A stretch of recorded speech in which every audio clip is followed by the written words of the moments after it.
Peter, did you realize the United States Department of Defense just embraced its former identity by becoming the Department of War again, a name it shed after World War II to focus on deterrence?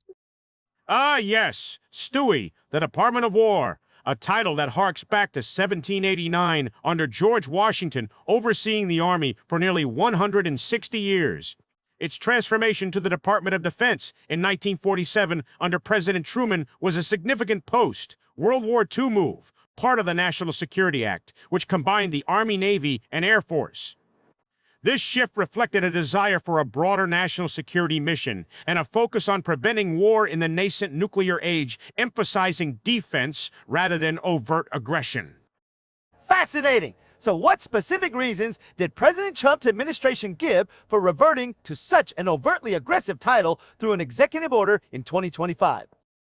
The administration under President Trump and Secretary Hegseth argued the name Department of War conveys readiness and resolve alongside a warrior ethos. They believe it better reflects both offensive and defensive capabilities. And Trump himself cited America's unbelievable history of victory under the original name, particularly in World War I and World War II, contrasting it with the perceived passivity of Department of Defense.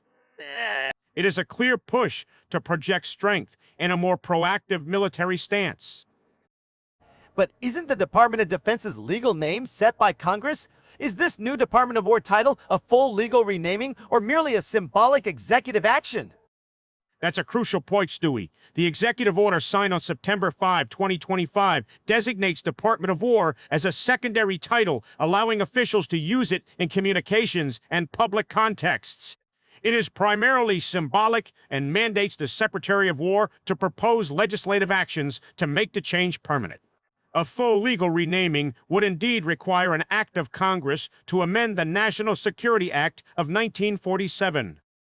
So, with the Pentagon's website updated to war.gov and new signage, how does this rebranding fit into the current geopolitical landscape and global perceptions of the United States?